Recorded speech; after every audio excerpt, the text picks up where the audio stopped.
Chapter 1. The Brain. The brain is the most important organ in the human body. It is amazing, but in a small organ weighing no more than 2 kilograms lies the power that governs the entire body. Its structure is so ingenious that it defies complete comprehension. Every muscle, cell, or nerve fiber of our body is completely dependent on the work of the brain. It is like a supercomputer. It has complete control over the processes in the human body. We don't even think about how we breathe, eat, feel, or move, all of which the brain tirelessly monitors. It's a tremendous job to manage the body, but all of these processes are given to it so easily that it even leaves plenty of room for spiritual life. The human brain can think, feel, and develop throughout his life. Its abilities are phenomenal. It can simultaneously store thousands of books, hundreds of thousands of pictures, millions of sounds, innumerable thoughts, and memories. If all the information that can store and process our brain tried to put on a hard drive computer, it would take about 100 terabytes of memory. You should agree that this is an inconceivable figure, and meanwhile, the brain not only stores such amount of information but also sorts it, uses it, and forms logical connections. The computer has not yet been invented for this kind of work. 1.1 Structure of the brain. If you look at the human brain from the outside, it resembles the nucleus of a walnut. It has the same 2 hemispheres, covered with lots of sinuous grooves, but, of course, unlike a walnut, its structure is softer and more complex.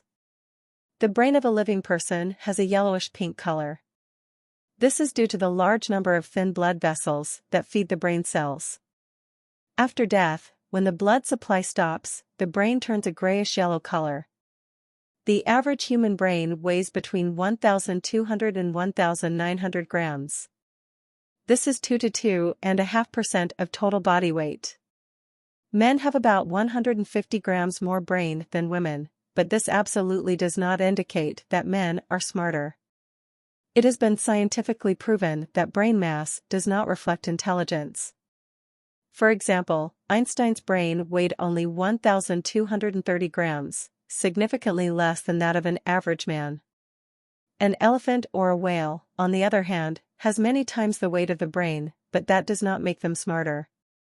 The brain is the director of all human nervous activity. It is responsible for the work of every cell in our body. Its work is coordinated and uninterrupted. Receiving a nerve impulse from each cell, the brain gives it a command for execution in a fraction of a second. Even when a person is asleep, the brain continues to work. Man has no idea how much information our brain processes every minute of every day: blood circulation, body temperature, metabolism, digestion, gland function, and many other processes that the brain controls every second. For him, it is a routine job. By the way, it is its main function, just like other animals on our planet. Mental activity is a kind of side effect of brain activity, which distinguishes us from other living beings on Earth. The human brain consists of the brainstem, forebrain, cerebellum, and large hemispheres. The brainstem is an extension of the spinal cord. It contains the main artery that supplies the brain with blood and nutrients. Its sections are responsible for vital processes in the body. The brainstem, in turn, is divided into the medulla, and the medulla. The medulla oblongata is a transitional section connecting the spinal cord and the brain. There are no visual divisions between the spinal cord and the medulla oblongata. It is believed that the place where the roots of the nerve fibers of the spinal cord end is the beginning of the medulla oblongata. The medulla oblongata resembles a small bulb. It is responsible for the basic vital functions of the body, such as the regulation of the respiratory system, digestion, cardiac activity, and protective reflexes such as coughing and sneezing. The hindbrain is divided into 2 divisions, the cerebellum and the auricular bridge. The cerebellum resembles the cerebrum externally. It also has 2 hemispheres with a large number of grooves. It weighs up to 150 grams in an adult. The cerebellum is responsible for all reflexes in the body. Coordination of movements, distribution of muscular tone of the body in space and its equilibrium also depend on its work. By the way, muscle memory also belongs to the activity of the cerebellum. The varus bridge is responsible for the transmission of information from the spinal cord to the brain and vice versa. The midbrain is responsible for spatial orientation of the body, hearing, vision, chewing and swallowing reflexes, and automatic muscle contraction during movement. This is where the primary information from the organs of hearing and vision comes in. The largest part of the brain is the forebrain. It accounts for 80% of the mass of the entire brain. The forebrain includes the intermediate brain, the two large hemispheres covered by the cortex, as well as the corpus callosum, striatum, and olfactory brain. While the brainstem is more responsible for basic life functions, the forebrain is responsible for higher nervous activity. It is the most perfect part of the human brain. The intermediate brain is a collection point where information from all organs of the body is processed. It is where the centers of pain and pleasure, thirst and hunger, and the departments that regulate sleep and wakefulness are located. In addition, it is responsible for the human body's ability to adapt to the external environment, the immune system and thermoregulation. The thalamus is located in the center of the intermediate brain.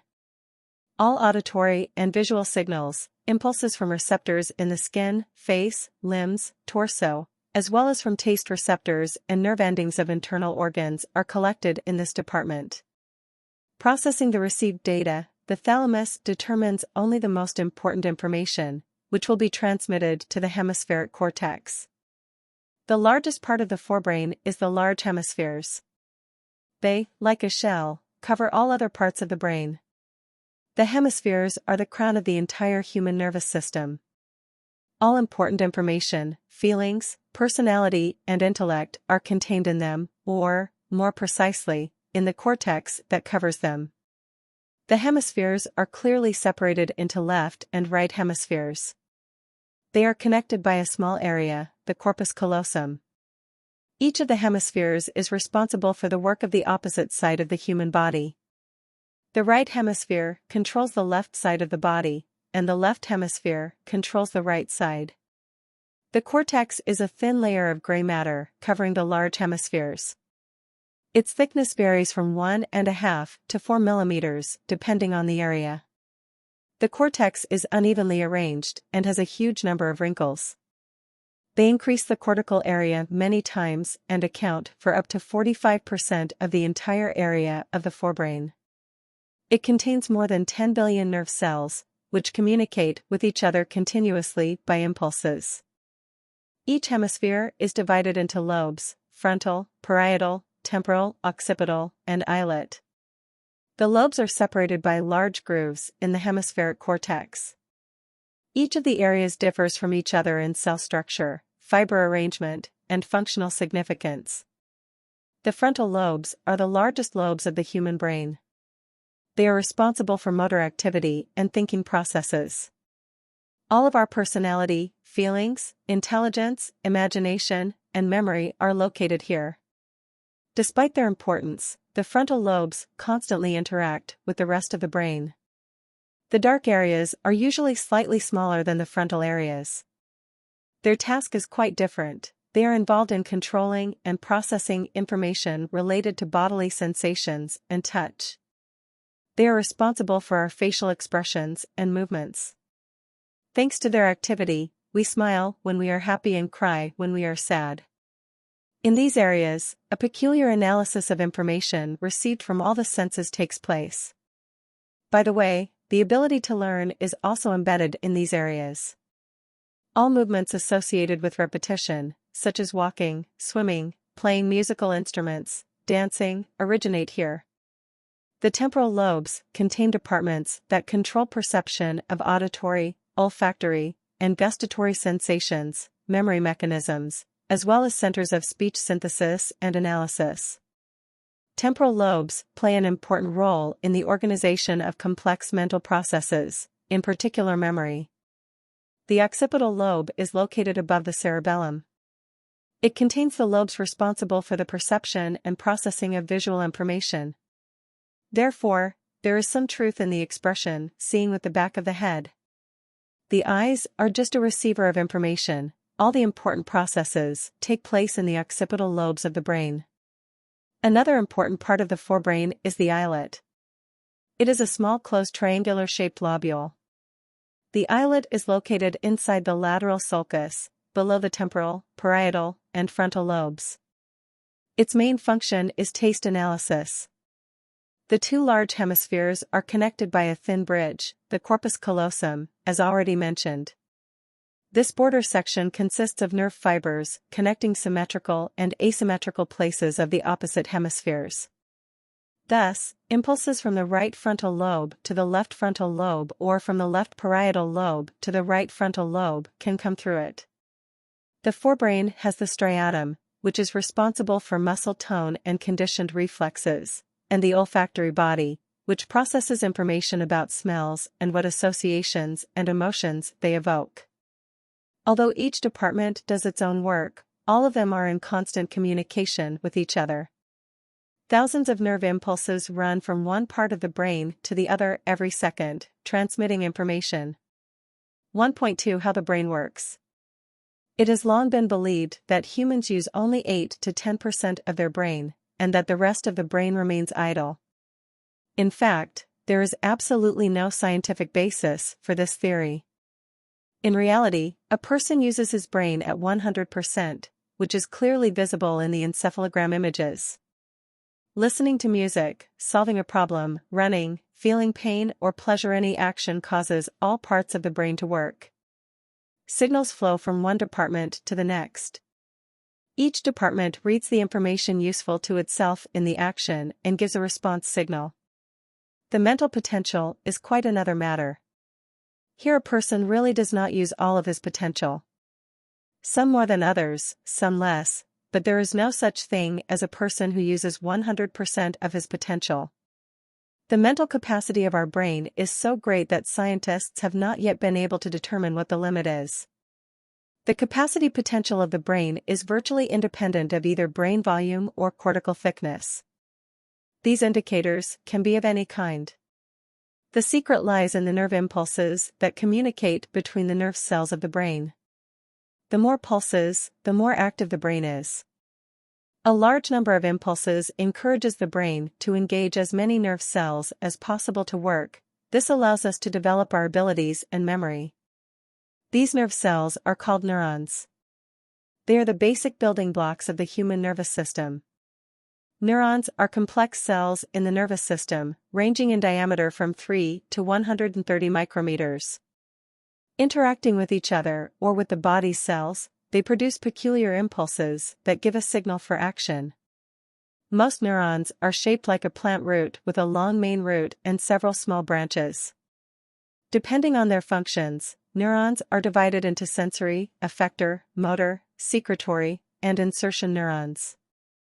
Sensory neurons respond to stimuli and convert them into nerve impulses. The stimuli can be bright light, temperature changes, touching the skin, sound, and so on. The effector neurons conduct nerve impulses from the brain to the working organ, muscles, glands, and other organs. Insertion neurons are responsible for communication between sensory and effector neurons. They are involved in information gathering and response command generation for the body's operation. When neurons are connected, a chemical reaction or a small electrical discharge is formed, in the course of which a nerve impulse is transmitted from one neuron to another. The more such connections occur in the body, the more perfect the nervous system is. That is, in order to make better use of the capabilities of your brain, it is necessary to have as many impulses between nerve cells as possible. The question arises, how do we achieve this? Everyone knows that over time nerve cells die. This process is inevitable. Too many factors affect their vitality: bad environment, alcohol, stress, lack of nutrition or oxygen, microtrauma, or even just from being dormant for a long time. Our brains have adapted to this process over the course of evolution. Almost all neurons have a universal structure. After one neuron dies, its work is taken over by the surviving neurons, and this happens all the time. This allows us to conclude that the secret of nervous activity lies not in the neurons themselves, but in the impulses that they transmit to each other. This remarkable ability allows us, regardless of the number of neurons, to maintain our abilities, refer to memory, and live a habitual way of life. If this ability did not exist, every time a neuron died, we would lose a valuable experience or memory fragment, which would very quickly lead a human to degradation. Unfortunately, over time, the number of neurons becomes so small that the number of transmitted impulses can no longer compensate for their shortage. Then the human body and brain start to malfunction. Usually this happens in old age, when the human brain has exhausted most of its capabilities, but sometimes even at a young age a person faces a similar problem. This is sad. According to statistics, 1 in 80 people in Russia suffers from dementia. Most of them are elderly people, but there are also younger people. The older a person gets, the greater the risk of losing a bright mind and good memory. So how can we preserve, and perhaps even multiply, our mental faculties? Chapter 2. What does it take to make your brain work better? Our brain is amazing. Its capabilities are staggering. No other organ gives a person as much as the brain does for him. It is our best friend, our invisible assistant, and our genius leader. During the day, it does a tremendous amount of work that consciously man could never do. And the mind itself, our experiences, thoughts, character, and intellect are all its work, too. If the organization and control of the organs of the body are, for the most part, mechanical processes that all people go through in the same way, then the personal qualities are different for everyone. A person's personality, like fingerprints, never repeats itself. Even ideally similar twins have completely different characters and abilities. Thinking about how different personalities are formed from the same set of cells and neurons, one is amazed at how unique the human brain is.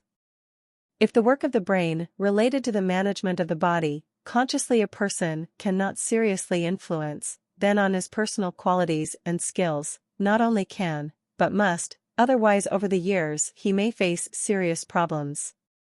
We've already talked to you about what influences neuronal death. There are many factors, such as alcohol consumption, stress, or trauma. Unfortunately, there are even more causes of neuronal death. Neurons can age and die on their own if they are not used for a long time. Roughly speaking, if a person does not occupy his brain with work, some of the nerve cells will die from boredom. Scientists have long noted that people who are constantly engaged in mental or creative activities throughout their lives are significantly less likely to suffer from mental disorders and memory lapses by their old age. Moreover, people who engage in mental work live longer and look younger than people who have not engaged their brains throughout their lives. In this respect, the brain is somewhat like a muscle. The more we train our muscles, the stronger they become. And vice versa, if we don't use them, they gradually begin to atrophy. The same thing happens to our brain, or more precisely, to its mental abilities. As soon as we stop thinking creatively, the brain begins to degenerate. There are many ways to train your brain and keep it functioning well, but it's worth noting that training alone may not be enough. Your brain may simply not have enough strength to develop. To do this, you need to remember that the brain needs to be nourished. 2.1 Breathing. Despite the fact that the brain accounts for no more than 2% of an adult's body weight, up to 20% of all oxygen in the body is used to support its vital functions. At the same time, an overabundance of carbon dioxide and other harmful compounds very quickly poisons the nerve cells. For your brain to feel great, you need to get enough oxygen all the time. Scientists have proven that an abundant supply of oxygen to the brain increases the number of signals between neurons and improves their quality. Lack of oxygen is the main cause of rapid aging and death of brain cells. Scientific experiments have shown that if the oxygen supply to the brain is cut off for as little as 6 minutes, brain cells will begin to die rapidly. A delay of 9 to 10 minutes can be fatal to a person. Unfortunately, nerve cells age and die inevitably. 70% of nerve cells die before a person is born. The remaining 30% die gradually throughout life. On average, a person can lose more than 30,000 brain cells in one day. That's about 20 a minute. At this rate, about 1 million nerve cells die in a month. Fortunately, the brain consists of about 100 billion cells. Therefore, such natural losses do not affect brain activity. If the brain does not get enough oxygen, brain cells become starved and neurons begin to die much faster. In order to prevent this, it is necessary to have constant access to oxygen. Walking in the park, jogging in the fresh air and, of course, playing active sports in nature would be ideal for the brain. When you are active, your breathing rate increases and the blood begins to bring needed oxygen to the brain at a faster rate. 2.2 Nutrition. In addition to oxygen, the brain requires a whole set of nutrients every day, without which it cannot function properly. When an element is deficient, the brain malfunctions. For the brain to function perfectly, a balanced diet is essential. The right diet for a healthy brain consists of a mix of proteins, fats, carbohydrates, vitamins, and micro and macronutrients. They are all important and vital. The human body is a protein-based life form, so the basic material for all cells is protein. The brain is no exception. For the brain to function fully, protein needs to make up 15 to 20% of the diet daily. Protein foods contain amino acids that cannot be synthesized from carbohydrates and fats, and this makes protein foods essential for humans. Traditionally, protein and essential amino acids were thought to be found only in animal products such as meat, fish, or milk. Recently, however, a growing number of scientists have argued that plant foods are not only as good as, but even better than, animal products in terms of protein content. Moreover, plant protein in some foods contains the same set of amino acids as animal protein. For example, soybeans, pumpkin seeds, and cocoa beans contain 30 to 50% more protein than animal products. So whether you're a vegetarian or a meat eater, with the right diet, all the beneficial amino acids will be in your diet. Along with protein foods, the brain needs fats to function properly. You'd be surprised, but our brain is the fattest organ, so to speak. 60% of brain tissue is made up of fat cells, so it needs a constant supply of fats from the outside. The daily diet should be 30% fat. And yet you should be careful with your fat intake, because not all fats are equally good for the body. Technically, they can be divided into harmful and beneficial fats. Excessive consumption of unhealthy fats leads to the formation of cholesterol plaques on the walls of blood vessels and decreases the speed of brain function. Unhealthy fats are usually found in margarine, mayonnaise, cooking fat, and foods that contain them. Useful fats are polyunsaturated and monounsaturated fatty acids. They are harmoniously assimilated and supply the brain with necessary energy. These fats are found in vegetable oils, oily fish, and egg yolk. You should be careful about consuming fats. If you are going to be mentally active in the next couple of hours, it is better to give up excessive fatty foods, because a large amount of fat inhibits brain function. Good brain function is impossible without carbohydrates. In fact, they are the main source of energy, a kind of fuel that provides energy for brain function. Carbohydrates are fast, slow, and non-digestible. Fast digestible carbohydrates, such as glucose and fructose, are broken down quickly, releasing large amounts of energy. This property is very useful if you have strenuous mental or physical work. They are contained in sweets, bananas, chocolate, dates, and fruits. Therefore, on the eve of exams, it is not superfluous to treat your brain with a tasty and healthy chocolate. Slow-consuming carbohydrates, on the other hand, are broken down gradually, and the energy they release is delivered to the body in small batches over a long period of time. Such carbohydrates are extremely useful for those who are on a diet. They are found in almost all cereals, rye bread, and nuts. These foods are the gold standard of a healthy diet. The undigested carbohydrates do not provide any energy at all.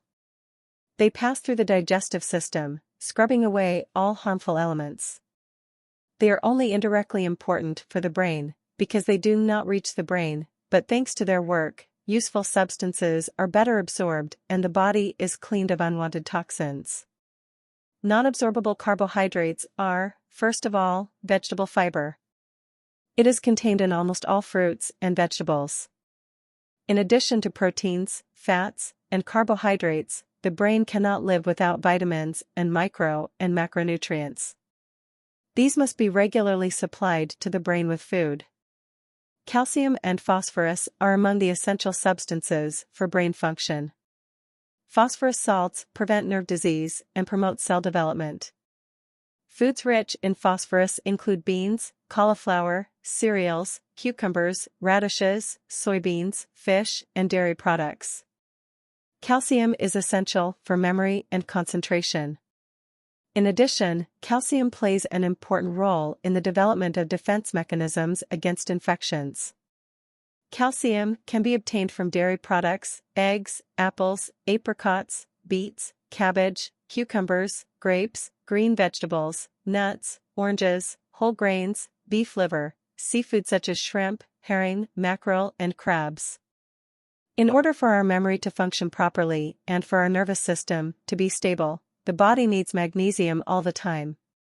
The problem is that during nervous irritation, stress, as well as when drinking alcohol or cigarettes, magnesium in our body is destroyed, and therefore does not get into the brain cells. A shortage of this element takes its toll on the nervous system. You may experience insomnia, anxiety, headaches, and unreasonable anxiety. Therefore, persons who are stressed or regularly under stress should include magnesium-containing foods in their diet. Magnesium is found in sufficient quantities in almost all nuts, buckwheat and barley, peas, beans, oatmeal, millet, and seaweed. In addition, the brain needs a full set of B vitamins. If you don't have enough of them, it's hard for the brain to process information and maintain performance. Dairy and meat products, grain sprouts, cauliflower and white cabbage, and cereals contain the most vitamins in this group. Vitamin A, or more precisely its derivative, beta-carotene, has a special role in brain function. It prevents free radicals, aggressive elements formed in the body during diseases, great physical stress, or negative environmental influences from destroying cell membranes and nerve membranes. Thus, beta-carotene prolongs the life of brain cells. Vitamin A is simply necessary for modern man when too many factors lead to the rapid death of brain cells. That's why cells need extra protection. Vitamin A is found in fish oil, spinach, broccoli, pumpkins, carrots, cabbage, beets and apricots, and many other fruits and vegetables. Vitamin C plays a similar role. It, like beta-carotene, has a protective function, but its effect is somewhat different. As a strong antioxidant, it weakens the toxic effects of free radicals, making them less aggressive. In addition, vitamin C increases resistance to any other adverse influences such as infections, overheating, cooling, oxygen deprivation, stress, and so on. Large amounts of vitamin C are found in sweet peppers, blackcurrants, rosehips, kiwi, all types of cabbage, spinach, oranges, lemons, and strawberries. It is very difficult to concentrate when there is a lack of iron in the body. To maintain iron levels, you should regularly consume green vegetables, cereals, peanuts, corn, beans, dried fruit, and liver. Zinc deficiency causes serious memory problems. The easiest zinc to absorb is zinc found in sea fish, green vegetables, bread, whole wheat flour, and turkey meat. 2.3 Water. It's no secret that 60 to 70% of the human body consists of water. Every cell of the body constantly needs to maintain its water balance. The brain is more dependent on water because it makes up 80% of its mass. Water is essential for both brain cells and for the qualitative connections between them.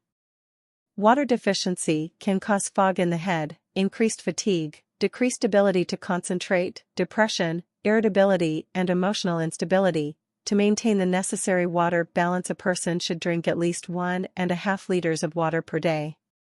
In addition, a water regimen will keep the blood from becoming thick, which helps prevent blood clots. Thick blood carries nutrients and oxygen to body tissues more slowly. This often happens when there is not enough fluid in the body. 2.4 Alcohol. Alcohol is the executioner that we willingly allow to destroy our nerve cells and cripple our brains. Even small doses of alcohol cause irreparable damage to the brain. The systematic consumption of alcohol in large quantities causes the brain to shrink in size, create voids in the brain tissues, cause microscopic hemorrhages, and flatten the crinkles. Alcohol has such a devastating effect on the brain because it has a very active and branched circulatory system, consisting of large and small blood vessels. This is to ensure that every part of the brain regularly receives the necessary oxygen and nutrients. When alcohol is consumed, harmful substances enter the brain in a few seconds with the blood and begin to have their destructive effect on it, disrupting its normal function and causing changes in it. Alcohol has a peculiar property, like glue, it glues the red blood cells in the blood, thus forming blood clots. These clots clog small blood vessels, preventing the normal flow of oxygen and nutrition. Under these conditions, the brain cells begin to suffocate and die at a high rate. At the same time, a person experiences a state of euphoria or mild excitement and is not even aware of what actually causes such a state. Scientists have proven that drinking 100 grams of vodka instantly kills 100,000 brain cells. Unfortunately, dead cells cannot be resurrected, and the process of producing new cells in the body is not perfect. We can only rely on what we were given at birth. This is a kind of capital, which we need to spend carefully throughout our lives. Alcohol affects the cerebral cortex, which is responsible for all higher nervous activity. Under the influence of alcohol, it becomes difficult for a person to think and make decisions. Intellectual abilities are suppressed, the parts of the brain responsible for moral and ethical behavior are blocked, a person becomes impudent and shameless. Movement coordination and sense of balance are impaired, the person finds it difficult to locate himself in space, he becomes dizzy and the floor goes out from under his feet. There is confusion and memory loss. At the same time, the work of the hypothalamus and pituitary gland, those areas of the brain that are responsible for the production of hormones, is blunted. The person becomes unbalanced, and both fits of unreasonable merriment and aggression are possible. When a person drinks alcohol regularly, he accustoms his body to these feelings. With each new time he aggravates the situation more and more. Gradually brain functions are violated in the strongest way, the ability to remember fades, thought processes slow down, attention, intellectual, moral characteristics come to naught. There is a rapid degradation of the personality. This is terrible. Being under the strong influence of alcohol, people make many mistakes, sometimes fatal and irreparable. According to criminal records, more than 80% of all domestic crimes are committed under the influence of alcohol. It is impossible to cure a brain crippled by alcohol, the process is irreversible. The only thing that can be done is to stop the further degradation of the brain. This can only be achieved by completely abstaining from alcohol. Life without alcohol is much better and more interesting. 2.5 Sleep. Sleep is a special state of the human body. On average, a person spends a third of his life sleeping. For a long time it was thought that the brain rests during sleep. In fact, only conscious processes are turned off, that is, processes that we ourselves reproduce or control. During sleep, the brain itself brings order to the whole organism. Like a caring host, it sequences events in memory, restores clarity of thought, relieves stress, and removes accumulated toxins and aggressive free radicals. An adult person, depending on his or her individual physiology, needs from 6 to 9 hours of sleep per night. If a person sleeps less than she needs, she has a sleep deficit. A constant sleep deficit leads to chronic brain fatigue. A person's memory concentration is sharply reduced, coordination of movements is impaired, and the ability to think is sharply blunted. Instead, apathy, sudden bouts of anger and irritability appear. Long periods of sleep deprivation may even lead to hallucinations and so-called sticking attacks, when a person stares at one point without moving, with thoughts at this moment either absent or stuck in one place, like a broken record. At the same time, hours of excessive sleep also do not do any good. After an excessive amount of sleep, a person wakes up in a broken state. He feels weakness in his muscles, foggy thoughts, sometimes even noise and headaches. Therefore, in order for your brain to work well, you need regular sleep of an optimal duration for you. It is very important to observe not only the length of sleep, but also the sleep schedule. Our brain, unlike the mind, is very disciplined, so it is preferable for it to always sleep at the same time. If this time is shifted, the brain is uncomfortable. Chapter 3. How to develop our brains. As we said earlier, the brain cannot be developed, but our mental faculties constantly need training, otherwise they will eventually begin to fade away. That is why it is necessary to constantly give food for the mind. How to do this? Because in today's rhythm of life, we catastrophically lack time to fully engage in their development. In fact, this problem is quite solvable. You just need to approach it in a slightly unconventional way, and then training will not interfere with your daily activities, but on the contrary, will qualitatively complement them. Let's look at a few ways. 3.1 Positive attitude. The very first thing to start with is an emotional attitude. It is proved that a person with a positive attitude thinks much better than his sullen opponent, so try to think about pleasant things. Oddly enough, laughter is extremely good for the brain. Have you ever noticed that witty people are not only able to notice positive things in life, but they also find solutions to problems quicker? Try to turn on positive thinking more often. Develop a sense of humor. Write or compose jokes. Scientists have analyzed that during laughter, as many as 5 parts of the brain are engaged. You not only get good exercise for your brain, but you also get pleasure. 3.2 The other side. Suppose you're used to brushing your teeth, combing your hair, or manipulating your computer mouse with your right hand every day. Make it more difficult for yourself. Starting tomorrow, do the same things with your left hand. Think about what other processes you would be able to swap your right hand for your left hand. For left-handed people, it's the other way around. You can also try doing things with both hands at the same time, such as trying to write with both hands at once. It is useful to change places of familiar things. For example, you can swap a knife and a fork while eating. 3.3 The 5 senses. Develop your senses. To do this, block one of them and try to understand the whole picture with the help of the other senses. The main source of information for the brain is the eyes, so just close your eyes and everything around you begins to feel differently. Try to close your eyes now. Listen to the sounds around you. Take in the air with your nose. You will immediately notice that until this moment you have not noticed the sounds that fill the space around you, nor the smells that fill the air. The longer you sit with your eyes closed, the deeper you will sink into your new sensations. This is due to the fact that in order to create a complete picture, our brain seeks to compensate for the information from the missing source with the help of other senses. It is no secret that visually impaired people are much better able to hear and perceive smells and tactile sensations. The development of the senses is a great exercise for the brain. After all, he has not only to sharpen his senses in an unfamiliar situation, but also to process and systematize the received information in a new way. It will be helpful and even fun to eat with your eyes closed. It may seem uncomfortable at first, but later, once you get the hang of it, you may enjoy the taste of food more deeply. You can try taking a shower, making your bed, or getting dressed with your eyes closed.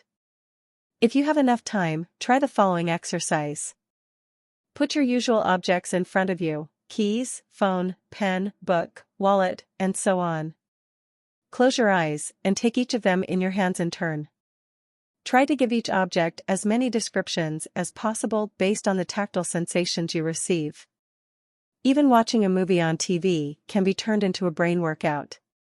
Try turning off the sound and studying the story only by the changing pictures on the screen. After a while, you'll notice how you begin to understand all the events of the movie without sound. It is very interesting to watch the dance without sound. You will not notice how after a few minutes you will accurately grasp the rhythm of the tune. Learn to distinguish between coins of different denominations with one finger. This exercise is convenient to do when you are waiting for someone. Time passes more quickly, and the waiting becomes less harrowing. We would like to pay special attention to the sense of smell and taste. These sensations give us the most pleasure, so why not combine pleasure with pleasure? Try to make the most of your senses at all times.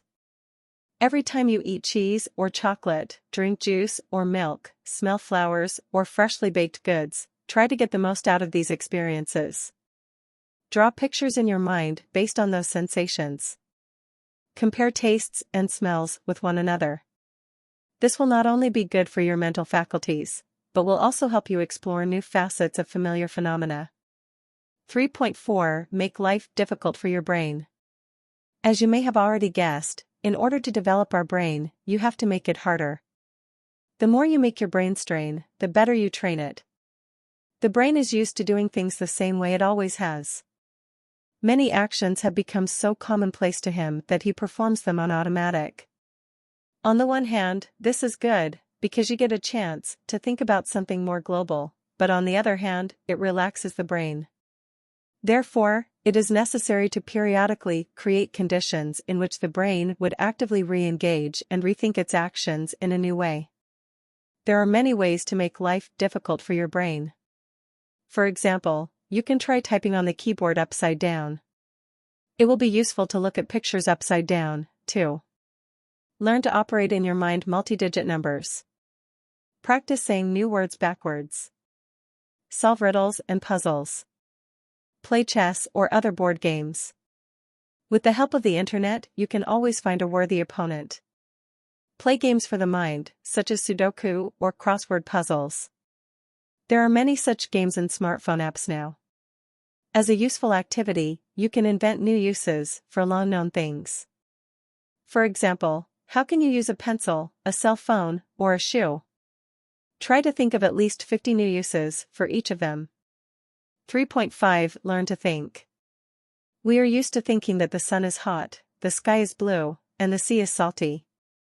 Everyone knows this, and so does not think about the questions, why, how could it be otherwise, what if, and so on. If a person thinks beyond what they already know and looks at familiar things from a new angle, it will give good food for thought. Don't dwell on the obvious, go mentally beyond the first, right answer to the question. Think. Think about things you know or new events. Work with ambiguity and uncertainty. Learn to enjoy things like paradoxes and optical illusions. Look for areas of intersection between seemingly unrelated things. Change your habitual perceptions to the opposite. Try on someone else's consciousness. Try to imagine how other people would think in your shoes and solve problems. It's very interesting. Take a closer look at your circle of loved ones. Do not communicate only with like-minded people. Surround yourself with people whose outlook differs from yours. Look for competition. Argue. Defend your arguments. Try on your opponent's point of view. All of this will help your brain process information faster and find the right solution in a pinch. 3.6 Creativity is the best trainer for the brain. Creativity is a very pleasant and at the same time a good way to express yourself.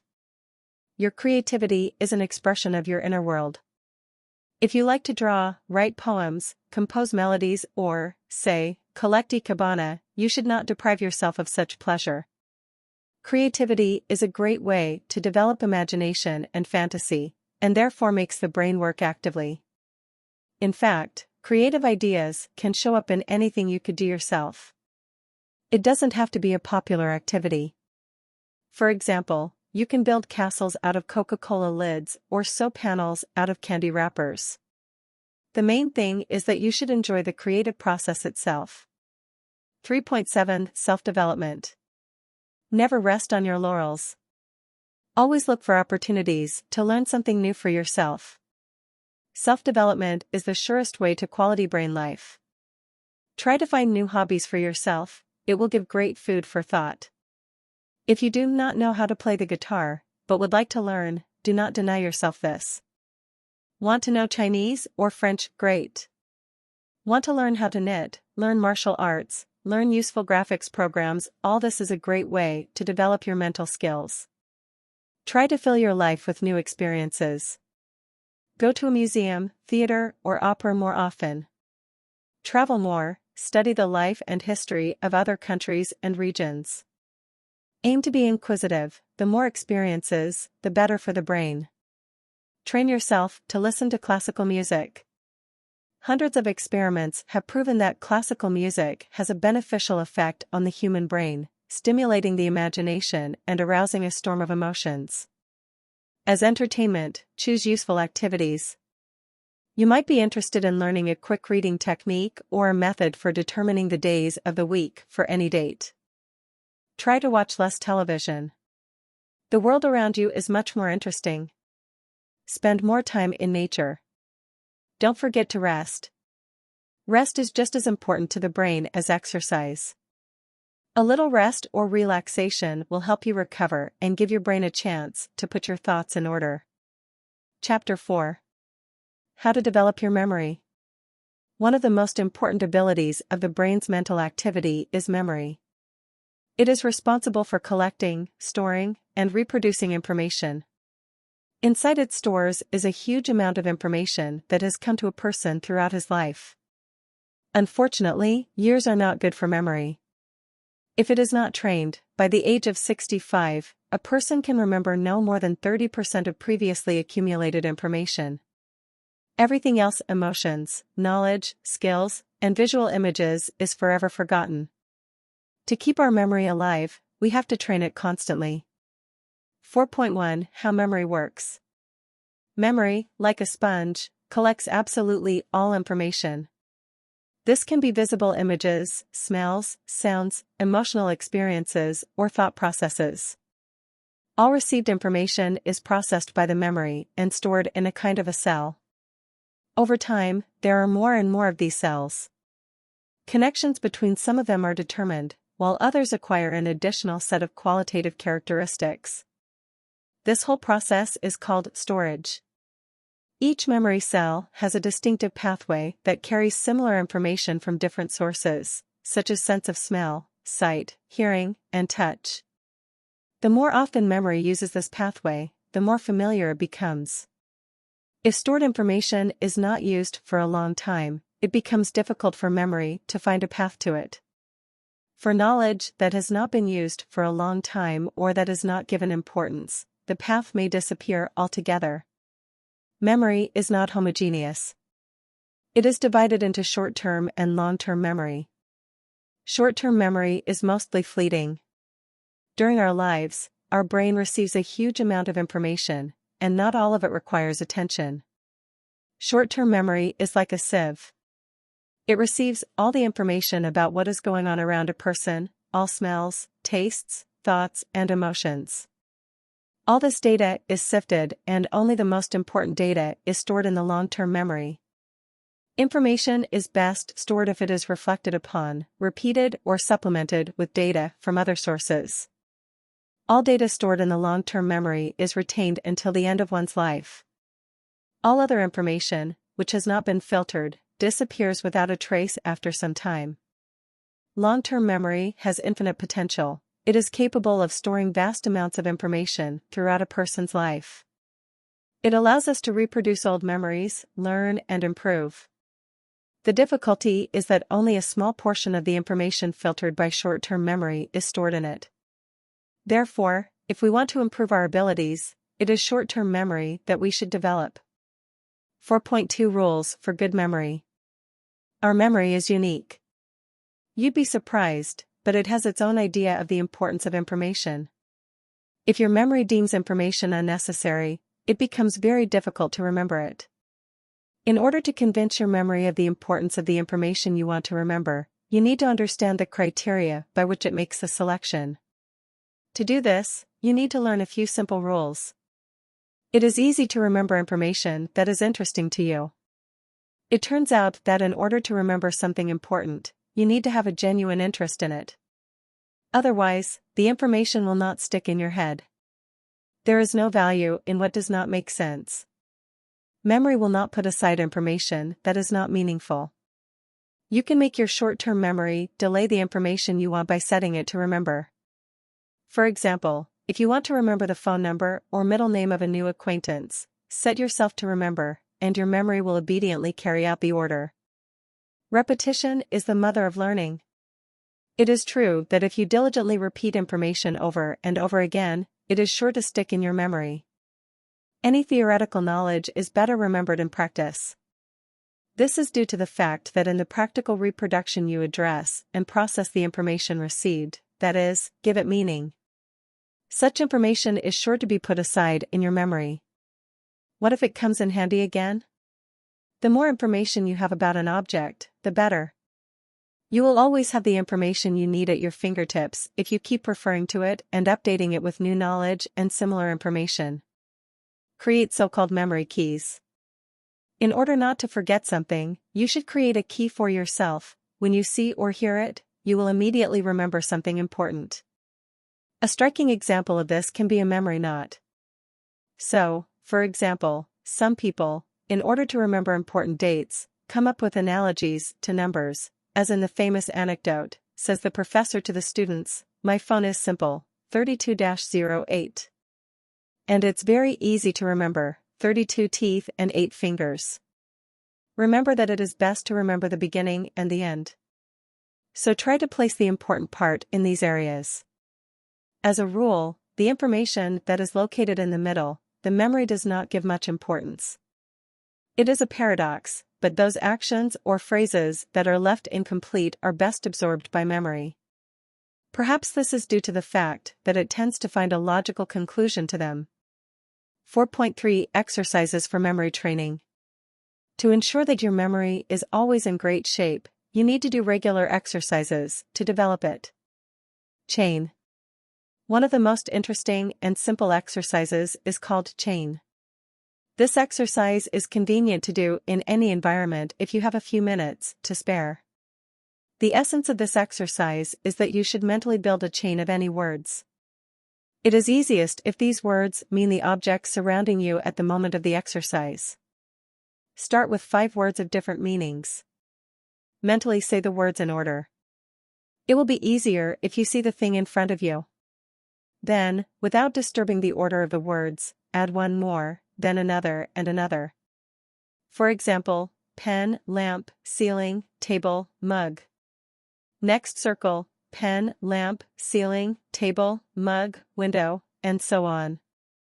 The main thing is that the words must be in strict order. The longer the chain, the better. Inner sight. The inner sight exercise is aimed at the development of visual memory. This exercise, as well as the previous ones, is characterized by its versatility. It can be performed at any free minute. Look at an object for 30 seconds without blinking. Look carefully, trying to remember it as best you can. Now close your eyes and try to reproduce it exactly.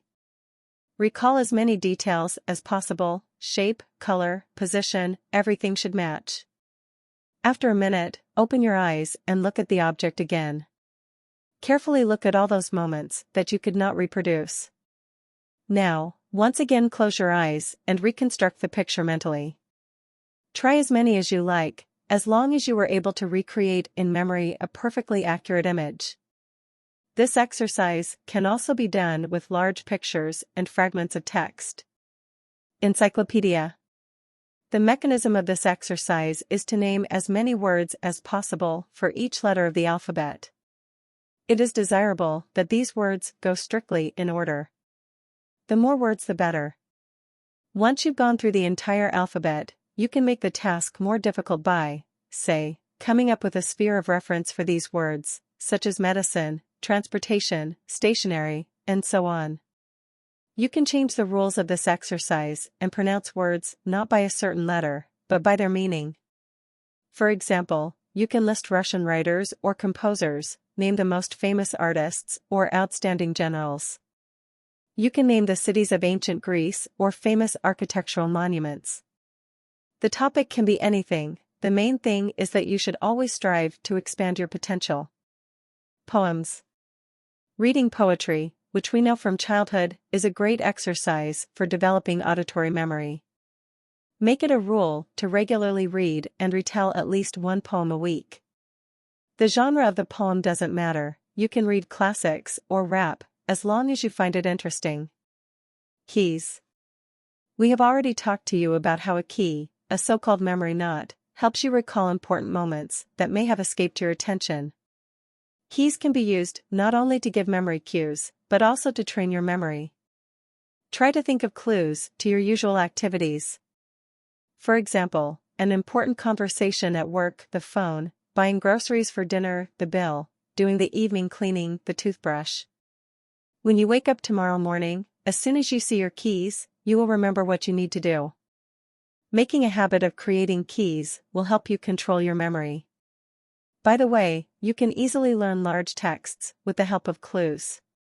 If you divide the text into several small sections and assign a key to each of them, you can easily reconstruct the entire text while retelling it in your mind. Chapter 5. The subconscious is our best friend.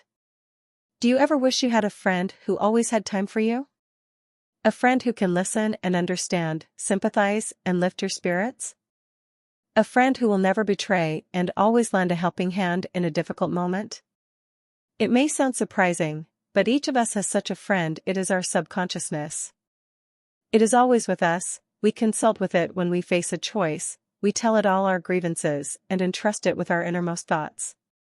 Unfortunately, not everyone knows how to be friends with it. The subconscious has many names: intuition, premonition, instinct, inner voice, all those things we meet in ourselves every day, but cannot explain. We don't know why we want to look around, why we feel sympathy for some people and dislike others for no reason. Agree, there are a lot of such whys in our lives. There is a simple explanation for all this. We perform all similar processes on a subconscious level. We don't even notice how our subconscious regularly directs our lives. When we ask ourselves why it pushes us to these or those actions, sometimes we can't answer the question. If we try to understand what motivates our subconscious mind, we see that its main task is to take care of us. To make us feel comfortable, safe, interesting. Not always its actions bring us a really useful result. Often it will seek to shield us from anything that might take us out of our comfort zone. It will dissuade us from exercising in the morning or find a dozen reasons why we should eat a piece of delicious cake instead of dieting today. A famous psychologist compared our subconscious mind to a small child. This child can be capricious or obedient, active or lazy. He can strive to achieve a goal, or, on the contrary, be suspicious. He can push you to take risks, or may have unreasonable fears. Agree with him is not always easy. If you can do it, you can become a truly happy man. 5.1 The Success Program. Have you ever wondered how lucky you are? How often do you get lucky in life? Why does failure follow you around? Who are the lucky people who are always lucky? What should you do to join their ranks?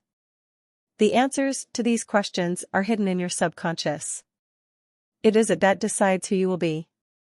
Don't rush to get upset, it can be changed.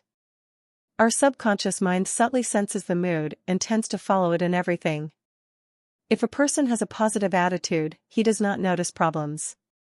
All the hardships that he encounters on his way are not difficult for him. It is as if they are solved by themselves. For a person with a negative attitude, any problem will seem so huge that he is more likely to get out of the way than he is going to solve it. He is attuned to negativity, and even in the positive moments, manages to notice the negative traits. And seeing them once again, he is convinced that he is always unlucky, and it cannot be otherwise. All of our actions, fears, and desires are unique manifestations of the workings of the brain. Its conscious and unconscious work tirelessly guides our lives. On what decision it makes, we take certain actions. It is up to it whether or not we become happy. The brain dictates our manner and directs our actions. We unconditionally obey it and become hostages to the fate it has prescribed for us.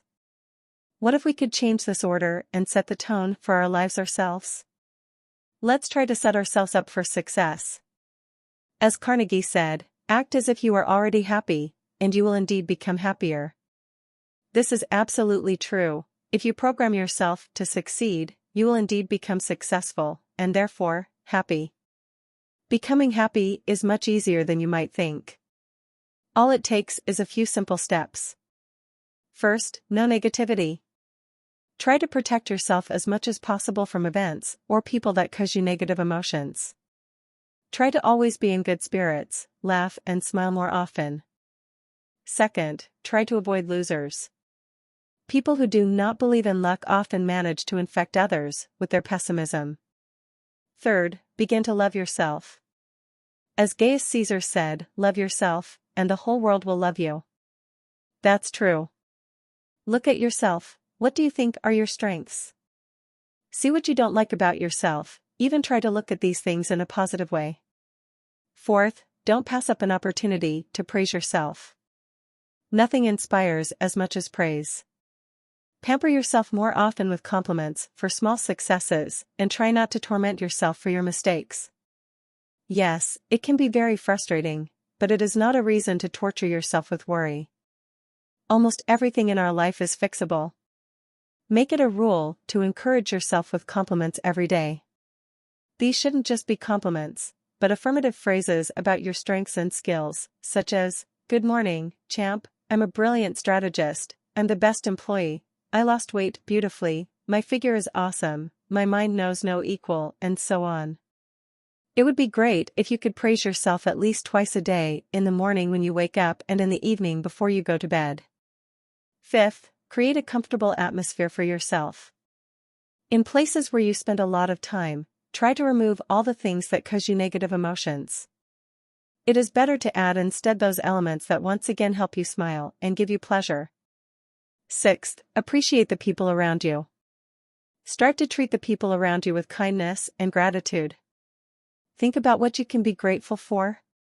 Make a list of such things and review it regularly. This will not only help you tune into the benevolence of those around you, but will also charge you with a warm energy of kindness. Seventh, learn to manage your time. There are many things to do, and time has its own hard limits. Strive to spend every minute with benefit. Make daily plans for tomorrow, a week, a month, and strive to follow them clearly. Learn to prioritize goals in your plan. It will always be at the helm of your life, regardless of the circumstances. Be unconventional, look for ways to optimize your plan. For example, learn to combine its items or build your schedule so as to make as few unnecessary gestures as possible. Eighth, know how to rest.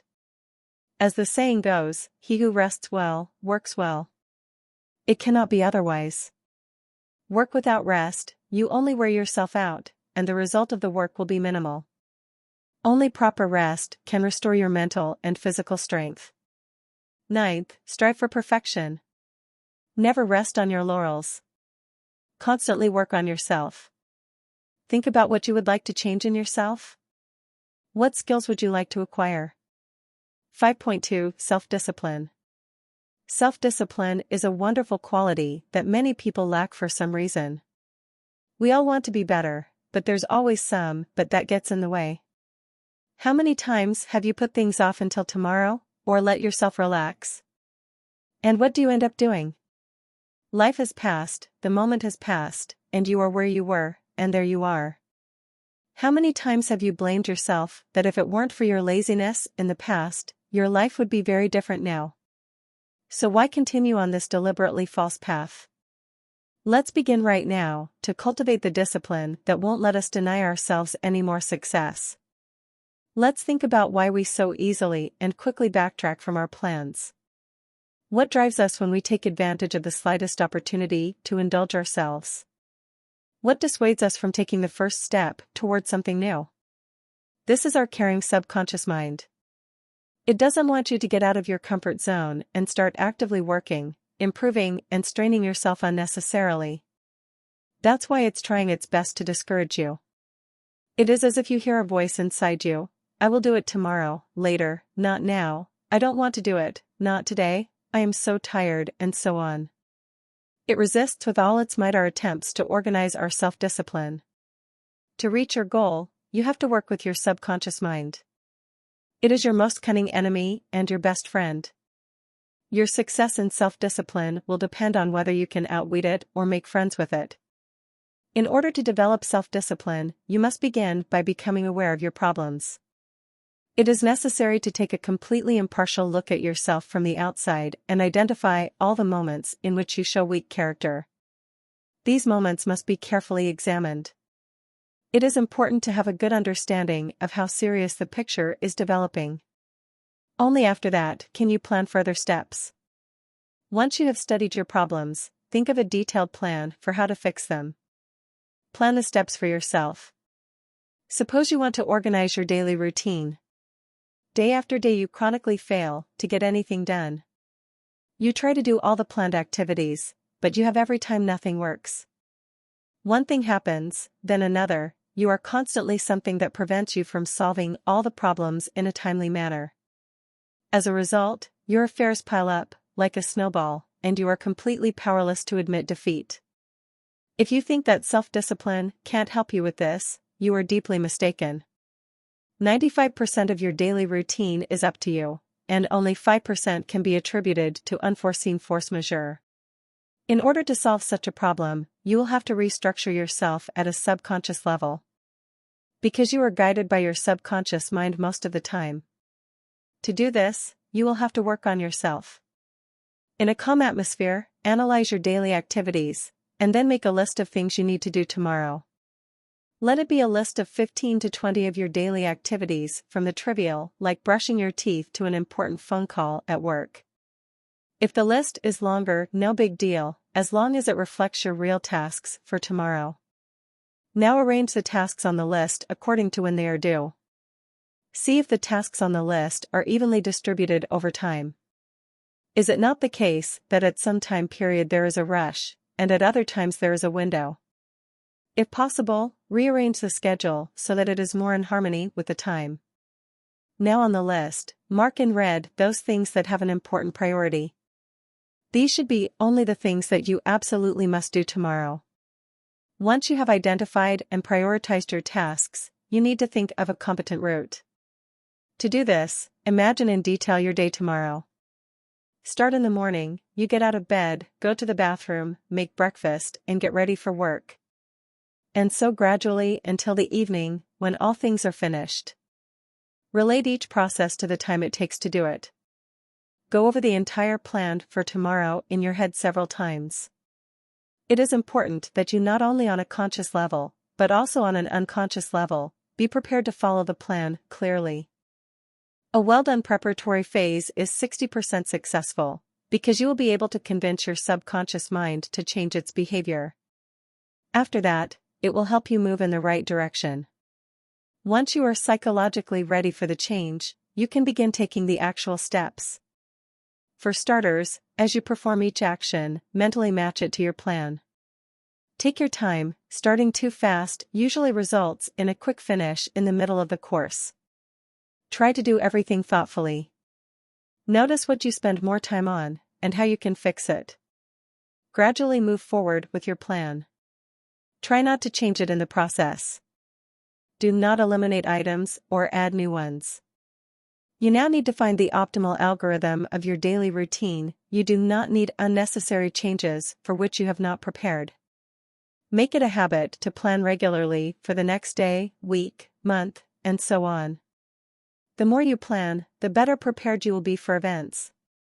It will be great if you will not only perform the planned tasks, but also try to systematize them, organize a competent route between them, eliminating unnecessary actions.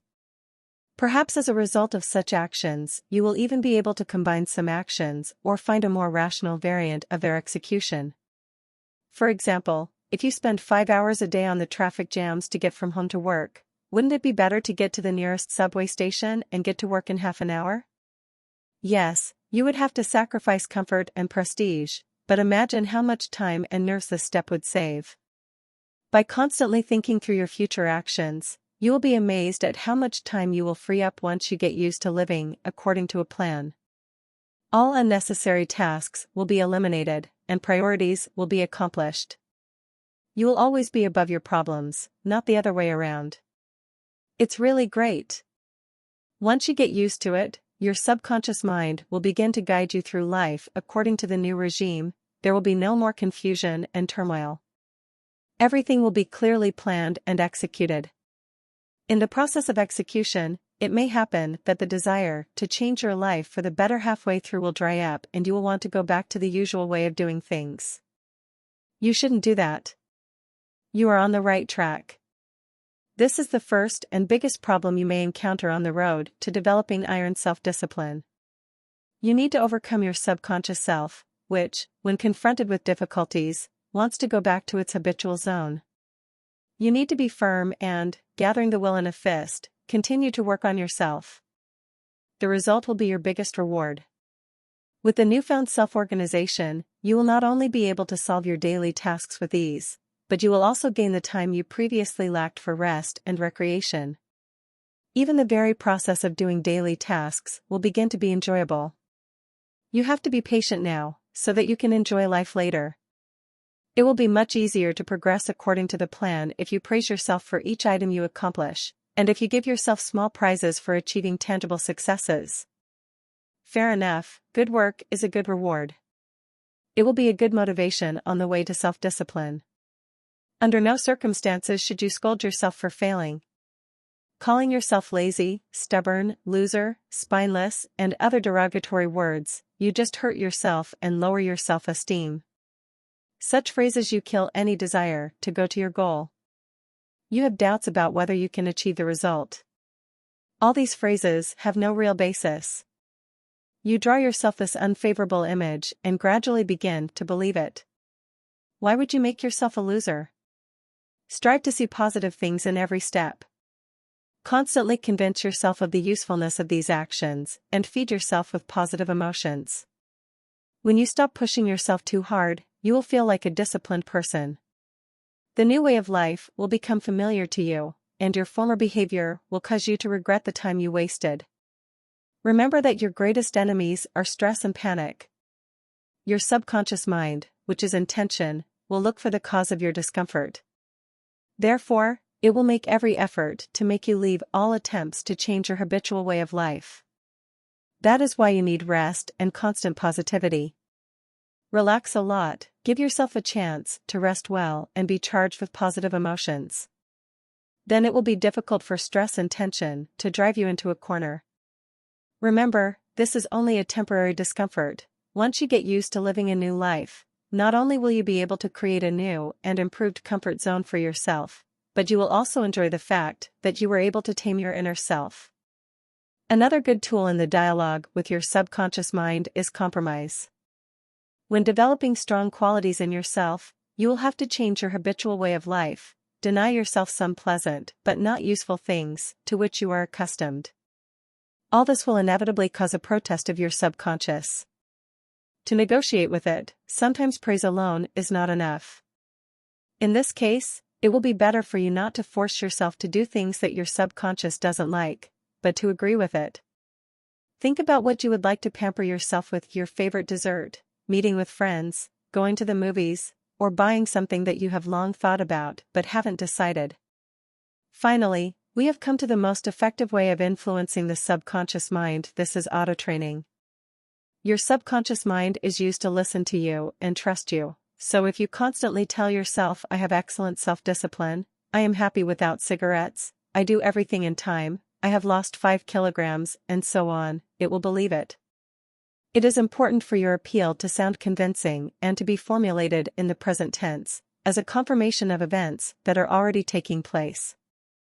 Under no circumstances should your appeal contain the negation particle not and the words should and must. The phrases, "I don't smoke anymore, I'm never late, I must get up at 7 in the morning" will be erroneous.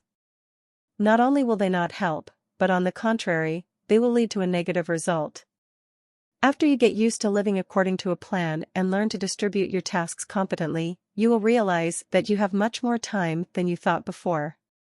Now that you are in harmony with your subconscious mind and have brought all the basic processes to automatism, you may not even think about doing the daily trivia. As soon as your consciousness will leave any issue unattended, your subconsciousness, like a faithful friend, will pick up the process and, without bothering you, will bring the started thing to an end. Isn't it wonderful to have such a friend? 5.3 How to Conquer Fears. The instinct of self-preservation is embedded in every living being at the genetic level, including humans. It is a peculiar mechanism to protect one's species from death or danger. Fear acts as a powerful alarm that alerts us to life or health-threatening situations. Most of our fears do an excellent job of preventing us from taking unnecessary risks, but sometimes the brain gets carried away and the object of the fear is sometimes quite unexpected things. There is a whole encyclopedia of fears that have no real threat under them. Often even the unfortunates themselves are unable to give a complete logical explanation as to why certain innocuous things cause them an animal fear. This compulsive and uncontrollable fear is called a phobia. In today's world, phobias are becoming almost the most common fashionable disease. What only phobias do not exist? Fear of cockroaches, spiders, snakes, and other creatures, even butterflies and fireflies are on the list. Fear of being in a confined space or, conversely, in an open area, fear of seemingly ordinary objects such as a fork, a pillow, snow, a cloud, or a feather. Fears can be social in nature. This is the most common group, since each of us is part of society. Many of us have a panicked fear of not conforming to that society. This is why social approval and horrible censure are so important to us. For many, social fears can be expressed in fear of speaking in public, of being alone, of being misunderstood or ridiculed. The list could go on and on. Some fears begin to grow into others. Like a sticky cobweb, they envelope their victim from all sides, depriving him of the opportunity to live life to the fullest. If your fears have not yet developed into a serious psychological illness, which may well happen if you cannot get rid of them for a long time, you can conquer them. To do this, imagine what you are afraid of. Try to outline the picture as clearly as possible, colors, details, smells, sounds, and so on. Feel how you go deeper into your fear. Recall all the chilling emotions you feel at the height of your fear. Now fixate on the picture you see and mentally push it away from you. Notice that the further you mentally push the picture away, the less fear you will feel, and the closer you get, the more fear will increase. After you have withdrawn the picture, mentally lower it down, as if you wanted to put it at the bottom of a deep pit. Gradually decrease the contrast of details, smells, and volume of sounds as you move away from the picture. Keep pushing back and dropping the picture until the feeling of fear is replaced by a feeling of pity or ironic mockery at something that once thrilled you. Notice that from this perspective, the picture does not cause you fear at all. Now, if in real life you encounter something that once caused you panic, all you have to do is to mentally push that fear away from yourself and place it in the very pit from which it will no longer escape. In time, you will cease to care at all about what used to terrify you, and you will no longer need the pit. You can forget about it. Conclusion. A man from the future. You must agree that it's nice to feel like a complete person. It's wonderful to know that you stand out from the crowd, thanks to your mental abilities, your excellent memory, and your iron self-discipline. Through simple and uncomplicated exercises, you were very quickly able to develop memory and mental flexibility. You were able to understand what it takes to keep your brain in good shape at all times. Finally, you found a great friend in your subconscious mind and were able to change yourself for a new life in which you will be a winner.